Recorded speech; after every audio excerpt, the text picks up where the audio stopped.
What's going on? Today I'm going to show you how to send out email blasts on Eventbrite.com to a massive list of people, or really any email list you have. So let's just jump into it right now. First things first, you want to go to Eventbrite.com. You go ahead and just type that in. Usually it will take you to the Eventbrite homepage. You can see here, this is my Eventbrite with upcoming events. What we want to do, assuming you're logged in, go ahead and log in. If not, you'll do that, and then you'll go ahead and you'll click on Manage My Events. Once this loads, we can now select our account. You can see here I've got multiple accounts that I have access to. We'll just go ahead and select this one right here. Now we can see our upcoming events. So you can see here one's coming up on March 29th. So what we'll do next, left-hand side over here, there's a bunch of options. We are going to go down to marketing and click on marketing. Once this loads, we're now at the very top. We're going to click on email campaigns right here. Click on email campaigns. And then once this loads, you can see here any email campaigns that have been set up. So you can see here one that was sent January 11th. You can see the open rate. You can see the click-through rate.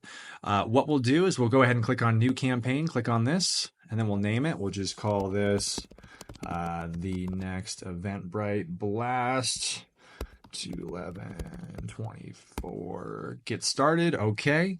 Next up, it's going to, if you haven't filled this information in, you're going to want to fill this information in over here. You can see here, if you have done that, it will auto-fill everything.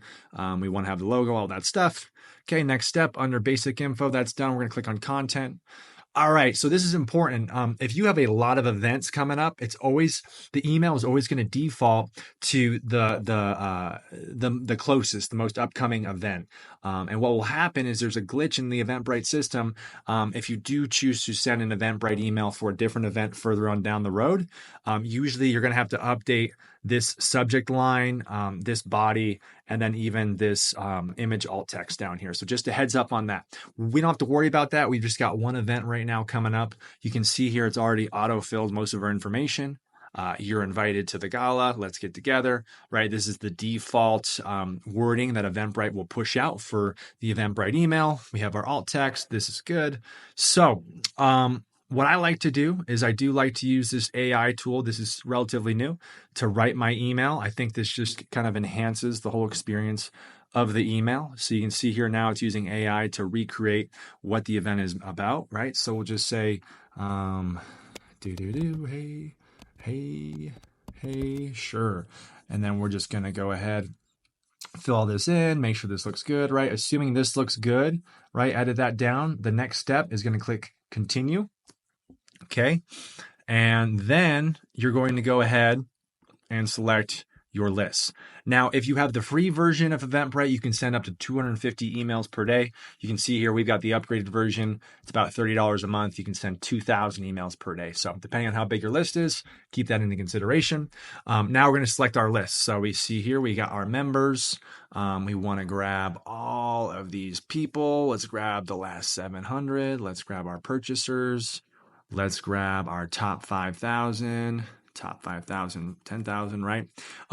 Assuming you grabbed all them, the next step, final step, is to just go down here and you can start sending it immediately now, or you could schedule it, right? And you can schedule it out.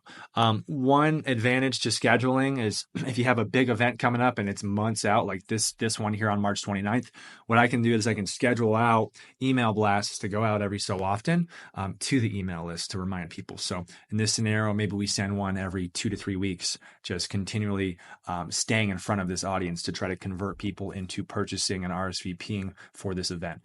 If you have to create a new Eventbrite list, if you haven't done that yet and you want to upload your list, you click this button right here. Let's just name it test, fine, click continue. And then this is important. You then are going to go ahead and upload a CSV file. And you can see here, it tells you it's very specific. It's a CSV file with the email addresses in column A. The first name is in column B, and then the last name is in column C. You have to do it just like that. Otherwise, it won't work. You upload that list, boom. It will automatically pull in that list, create it for you. And then you can also grab those people and send the email to them. So this is the process. I'm Jerad Larkin with Chicago Title. If you have any questions, you can learn more at milehighTitleGuy.com and reach out to me with any questions. All right, take care.